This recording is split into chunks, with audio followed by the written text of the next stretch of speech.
할렐루야. 사람에게 있어서 물이라고 하는 것이 얼마나 중요한지 모릅니다. 실제로 사람의 몸을 분석해 봤더니 피의 90%, 뇌의 80%, 그리고 이 살의 5%가 물로 되어 있습니다. 이 물이 우리의 체온을 조절해주고 비타민 같은 영양소를 운반해주는 그런 역할을 하고 있습니다. 그래서 사람은 물을 공급받지 못하면 살 수가 없는 것입니다. 그래서 역사적으로 보면 사람이 처음 살기 시작한 곳 대개 물가입니다. 물가에서 살기 시작하여서 문명을 꽃피워왔습니다. 세계 4대 문명의 발상지를 보면 이집트 문명, 나일강가에서, 중국 문명, 황하유역에서, 인도 문명, 인더스강과 겐지스강가에서, 그리고 메소포타미아 문명, 유프라테스 강, 티그리스 강, 이 강가에서 문명을 꽃피워온 것을 보게 됩니다. 이런 것들 볼 때 물이라고 하는 것, 인간 생활의 필수적인 조건일 뿐만 아니라 생명과 같은 것이다, 그렇게 말할 수 있을 것입니다. 그런데 오늘 성경을 보면 이 물, 사람에게 생명을 주는 생수의 근원이 누구냐? 바로 하나님이시라고 말하고 있습니다. 13절 보면 하나님께서 말씀하시는데 생수의 근원이 되는 나, 이렇게 말씀하십니다. 하나님 자신을 가리켜서 생수의 근원인 나라고 했습니다.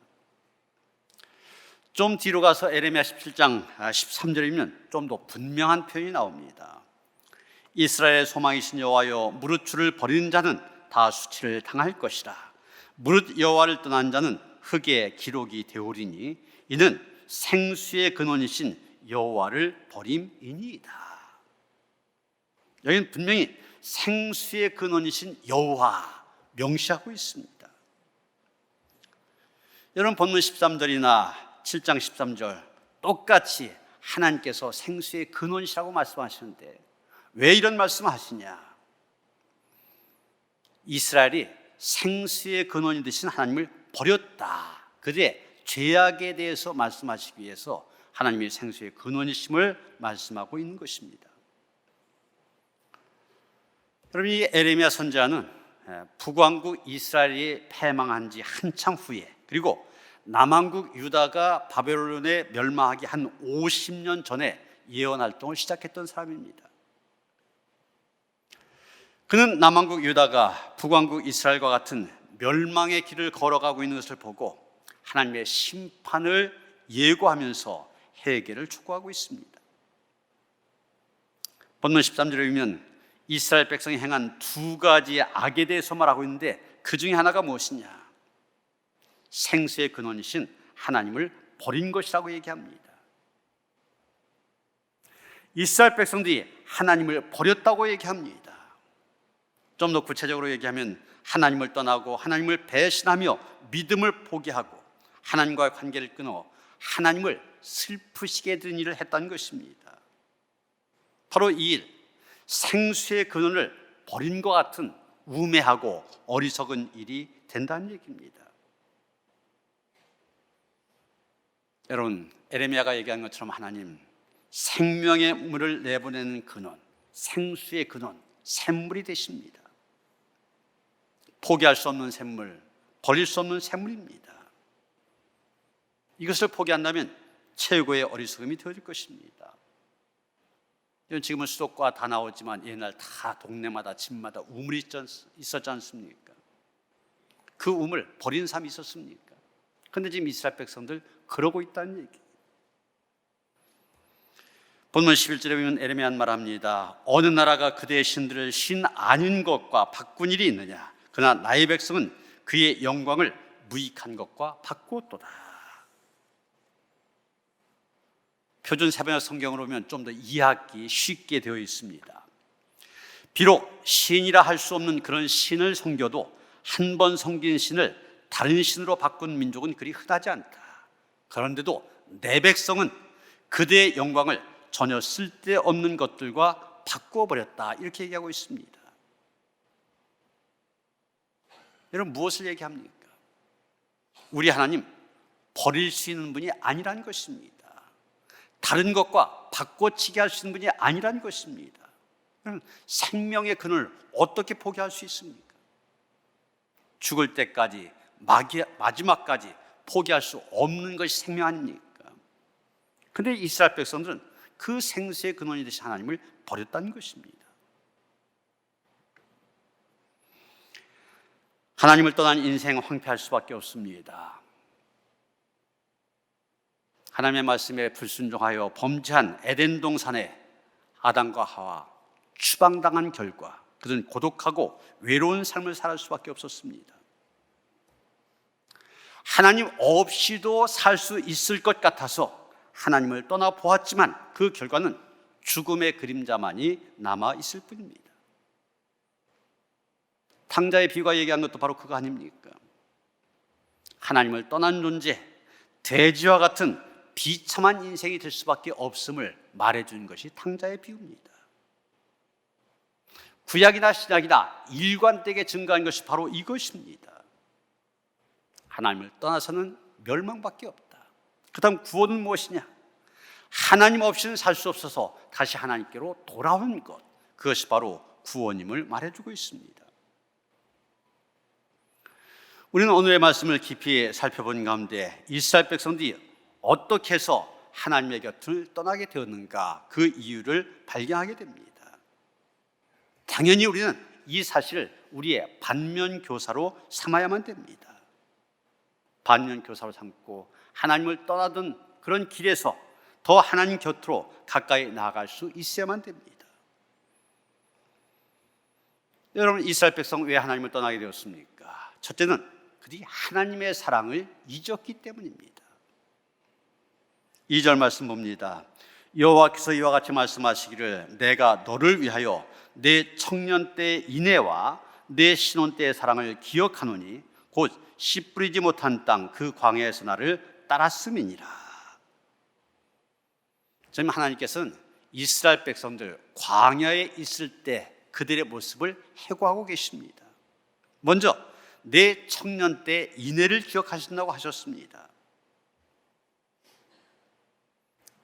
이스라엘 백성이 애굽에서 탈출할 그 당시에는 아직 민족적으로 볼 때나 국가적으로 볼 때 기틀이 잡히지 않았고 제도도 엉성했었습니다. 그때의 상황을 가리켜서 내 청년의 때 이렇게 말씀하신 것입니다. 그런데 그런 청년의 때와 같이 설익은 그런 때에도 그들은 순수한 마음으로 하나님과 깊은 우정을 나누었습니다. 하나님께서 이 점을 기억하신다는 얘기. 다음으로 신혼 때의 사랑을 기억하신다고 하였습니다. 역사적으로 하나님과 이스라엘 백성이 본격적으로 특별한 관계를 맺기 시작한 것, 이스라엘이 하나님의 백성이 되어진 것, 바로 출애굽 때입니다. 그래서 이때 그 특별한 관계를 신혼 때 그 설레는 시절로 비유하신 것입니다. 그때 이스라엘 백성들이 어땠느냐? 갓 결혼한 신부가 신랑만을 사랑한 것처럼 이스라엘 백성들 하나님만을 사랑했다는 것입니다. 하나님께서 이것을 기억하고 계신다는 것입니다. 이때가 언제였습니까? 2절 뒤에 보면은 씨 뿌리지 못한 땅 그 광야에서 나를 따랐음이라고 했습니다. 바로 광야였습니다. 여러 번 말씀드렸지만 광야, 사람이 살 수 없는 땅 아닙니까?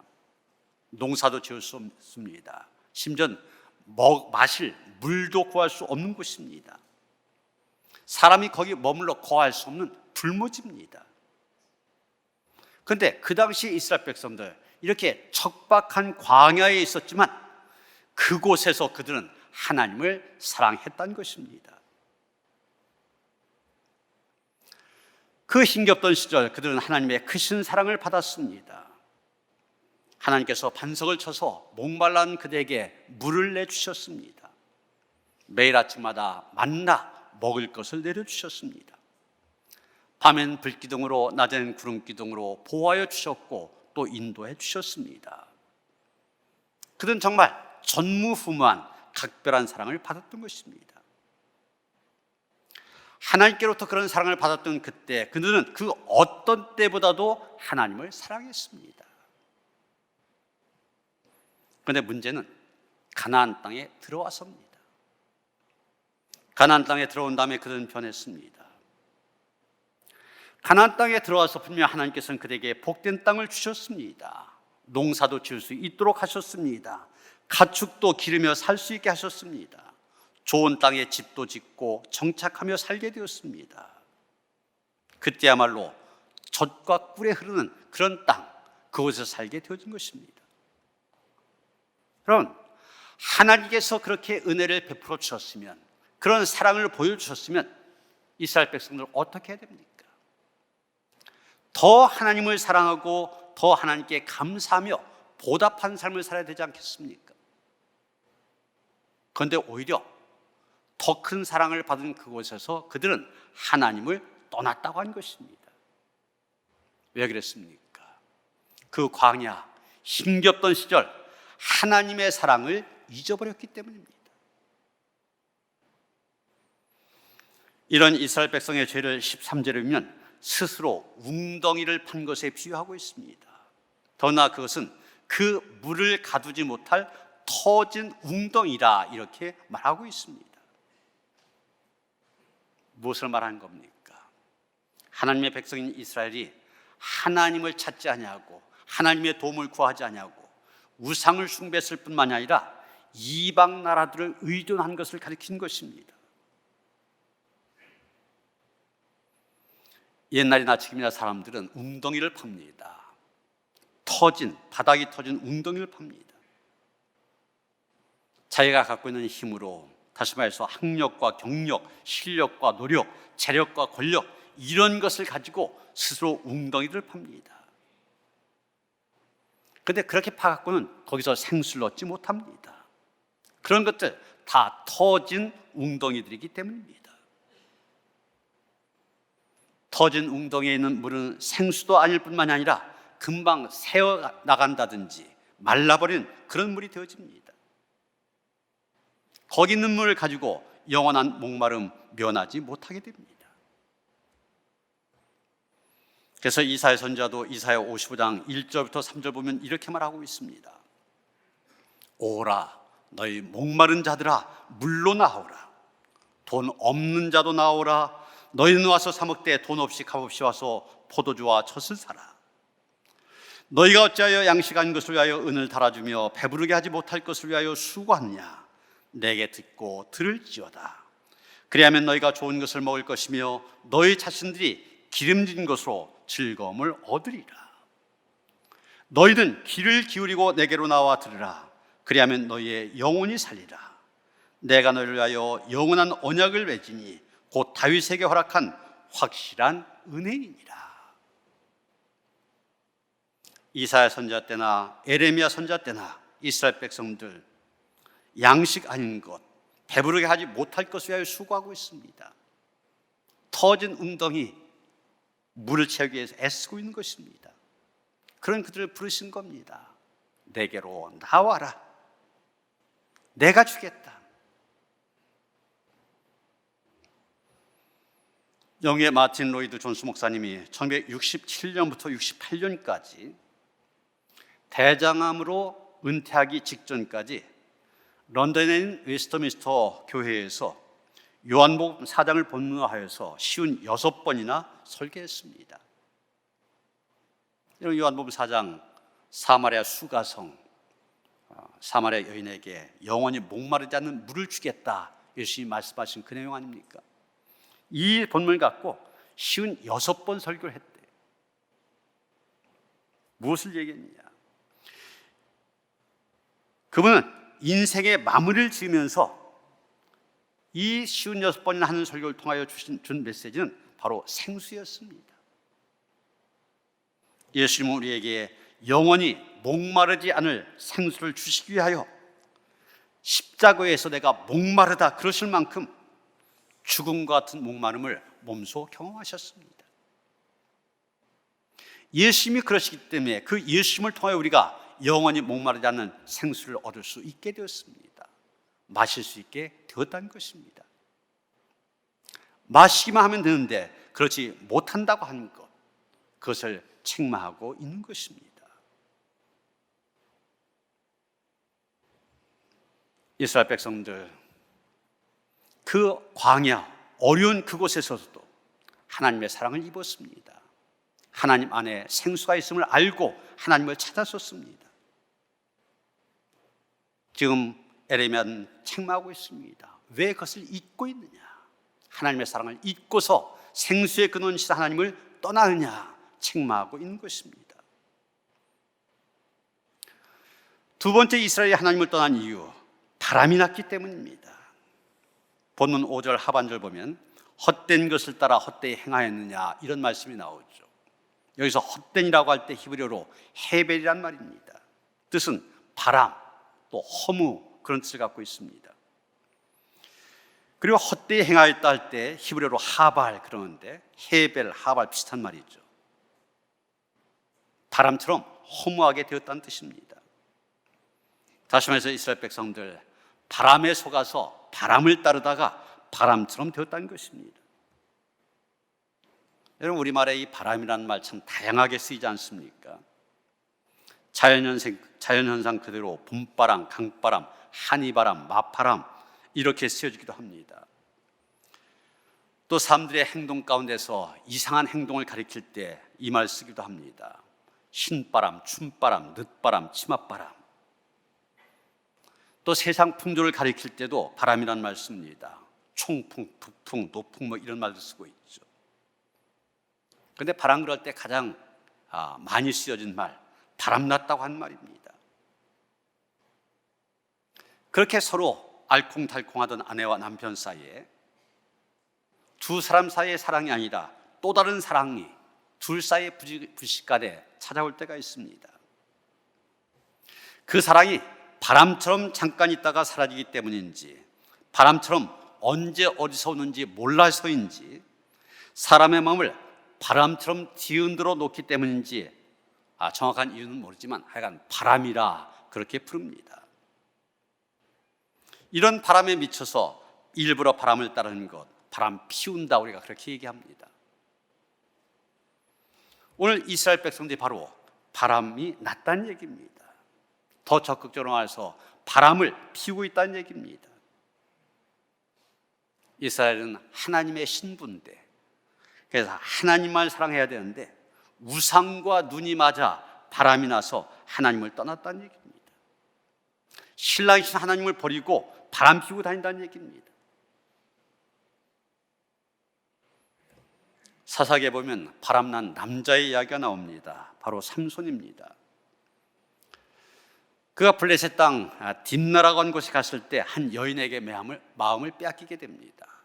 얼마 후에 블레셋 땅 가사에 가서 한 기생에게 마음을 빼앗겨 또 바람이 났습니다. 그리고 또 다른 블레셋 여인 소래 골짜기에 들릴라와 눈이 맞아 바람이 났습니다. 이런 삼손의 인생 한마디로 말하면 바람이었습니다. 블레셋 여인에게 마음이 빼앗겨 바람이 났습니다. 그 결과 그의 인생도 바람처럼 허망하게 끝이 나고 말았습니다. 여러분, 삼손이 왜 바람이 났을까요? 블레셋 여인을 바라봤기 때문입니다. 경건한 여인들 그 순수함에선 볼 수 없는 요염함, 섹시함에 마음이 뒤흔들렸습니다. 그 마음에 자기도 어쩔 수 없는 바람이 일어난 것입니다. 바람이 일어나니 나실인이라는 거룩함도, 사사가 갖고 있는 존귀한 사명도, 하나님이 백성이 지켜야 할 계명도 그 바람에 다 날아가 버리고 말았습니다. 여러분, 우리가 우리의 마음을 지켜야 됩니다. 우리가 살고 있는 이 세상에도 각종 바람이 불고 있습니다. 그 바람에 휩쓸리지 말아야 됩니다. 그 바람을 이겨내야 됩니다. 나아가서 그 바람을 잠재워야 됩니다. 어떻게 하면 그럴 수 있습니까? 넌 어느 곳에 있든지 주를 향하고 주만 바라볼지라. 우리가 찬양한 것처럼 한눈 팔지 아니하고 주님만 바라볼 때 그 모든 바람을 이길 수가 있게 된 것입니다. 세 번째, 이스라엘이 하나님을 떠난 이유, 말씀을 듣지 못했기 때문입니다. 본문 8절 보시면 제사장들은 여호와께서 어디 계시냐 말하지 아니하였으며 율법을 다룬 자들은 나를 알지 못하며 관리들도 나에게 반역하며 선자들은 바알의 이름으로 예언하고 무익한 것들을 따랐느니라, 이렇게 말하고 있습니다. 그 당시 상황이 어땠는지를 적나라하게 보여주고 있는데, 제사장과 율법을 다룬 자들 어떻게 했냐? 이 사람들은 하나님의 말씀으로 이스라엘 백성을 이끌어야 될 종교 지도자들입니다. 그런데 이 사람들이 하나님의 말씀을 가르치지 아니하였고 심지어는 하나님을 몰랐다고 얘기합니다. 그 다음에 관리들, 하나님의 말씀대로 백성들을 돌보고 이끌어야 될 정치 지도자들을 가리킵니다. 그런데 이 사람들 하나님의 말씀을 정면으로 부정하고 하나님을 거역했다는 것입니다. 선지자들, 하나님의 말씀을 전하는 사람들입니다. 그런데 이들은 하나님의 말씀 대신에 바알의 이름으로 예언을 했다고 얘기하고 있습니다. 한마디로 하나님의 말씀의 기근입니다. 아모스 8장 21절이면 그 시대에 이런 말을 하고 있습니다.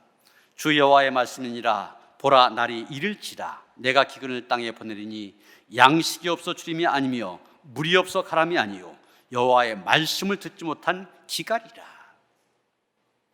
아모스 시대와 똑같이 에레미야 시대 하나님의 말씀을 듣지 못한 기근이 있었던 때입니다.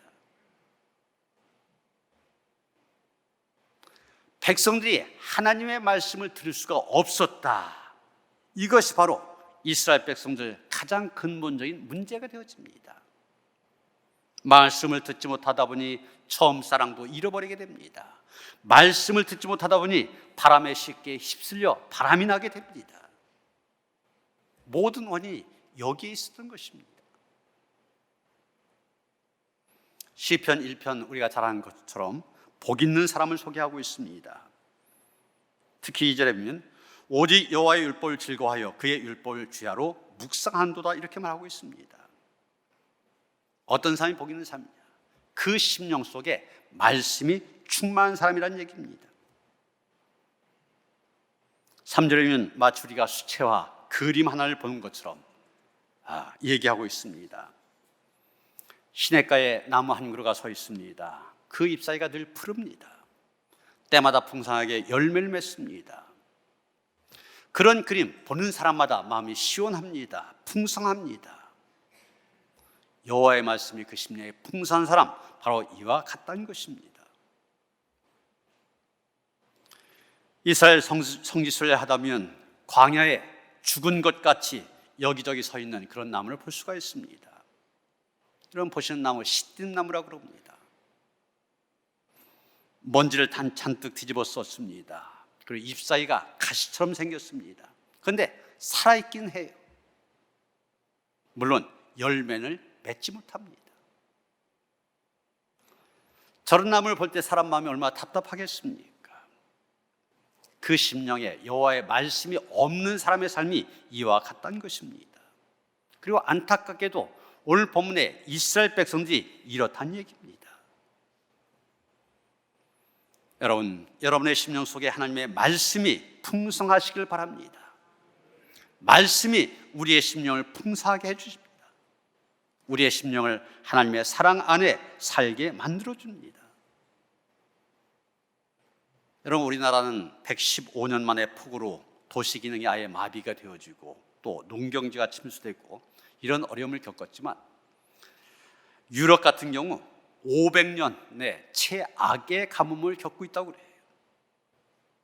영국 BBC 방송에 의하면 유럽의 3분의 2가 가뭄 경보를 받았다고 합니다. 이건 지도에서 보는 것처럼 빨갛고 까맣고 다 경보를 받은 지역입니다. 세계 가뭄 관측소의 최근 보고서에 의하면 유럽 대륙의 47%, 거의 절반 정도가 토양이 말라버린 경고 상태, 그리고 17%는 거기에 뭘 심었으면 그 초목이 스트레스 징후를 보이는 경계 상태에 있다고 얘기합니다. 거의 70%가 뭐 심을 수 없는 그런 땅이 되어졌다는 얘기. 그 보고서는 그 건조한 날씨가 곡물 수확량에 영향을 미치고 있다고 얘기합니다. 지난 5년 동안의 평균과 비교할 때 수확량을 예측한 것을 보면은 곡물의 경우는 16%가 줄어들었고 대두는 15%, 해바라기는 12%가 감소했다는 겁니다. 이런 곡물이라고 하는 것이 비가 오든 아니면 저수지물을 끌어오든 지속적으로 물을 공급받아야만 자라게 되고 열매를 맺게 되지 않습니까? 그런데 가뭄으로 물을 공급받지 못하니까 수확량 줄어들 수밖에 없습니다. 열매를 맺을 수가 없습니다. 우리의 심령도 마찬가지라는 얘기입니다. 하나님의 말씀이 지속적으로 공급되어져야 됩니다. 여호와의 말씀을 주야로 묵상해야 되는 이유가 바로 여기에 있습니다. 하나님의 말씀이 풍성해야 우리의 심령이 열매를 맺을 수 있기 때문입니다. 어제 우리 교회에서 남농서지방 어린이들 모여서 성경 골든벨 행사를 가졌습니다. 초등부 부문과 중고등부 부문 나누어서 했는데 우리 교회가 다 휩쓸었습니다. 초등부 1등 배하람, 2등 배하준, 중등부 1등 배하율, 2등 김은서, 넷 다 우리 교회 아이들입니다. 그런데 여기 배하람, 배하준, 배하율 많이 들어보셨죠? 지난번 특별 기도회 때 이 아이들 개근을 했기 때문에 가족이 상을 받은 그 가정입니다. 이 엄마 김영지 집사인데 아이들 이렇게 기도하고 키우고, 또 지난번 잠언 10도 운동할 때 아이들도 다 잠언을 10번씩 읽어서 제 방에 와서 함께 기도했습니다. 그게 말씀을 키우기에 애써요.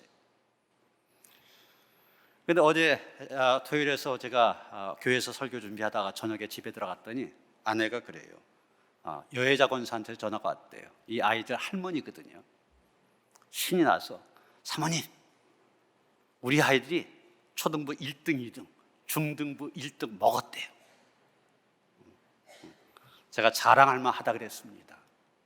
여러분, 우리는 무엇보다도 우리의 자녀들이 말씀의 사람으로 커가는 것 자랑해야 됩니다. 공부 잘한다, 좋은 대학 들어갔다, 취직 잘했다, 결혼 잘했다, 이것을 자랑하기보다 말씀의 사람으로 커가는 것을 자랑할 수 있어야만 됩니다. 사랑하는 성도 여러분, 오늘 하나님을 떠난 이스라엘 백성들의 이야기입니다. 우리 모두 이 말씀을 교훈 삼아 하나님께 떠나지 않기 위하여서 어떻게 되냐? 이스라엘 백성들과 반대로 되면 됩니다. 하나님의 사랑을 잊지 말고 세상의 바람에 휩쓸리지 말고 하나님의 말씀으로 충만할 때 생수의 근원이 되신 하나님과 가까이 있는 접붙인 삶을 살아갈 수가 있습니다. 그런 은혜의 삶을 살아가는 온교회 성도들 되어지기를 주님의 이름으로 축원합니다. 하나님, 이스라엘 백성들처럼 생수의 근원이 되시는 하나님을 떠난 어리석은 모습이 우리에게 있지 않기를 원합니다. 뜨겁게 하나님을 사랑할 수 있게 하시고 세상 바람에 휩쓸리지 않게 하시고 오직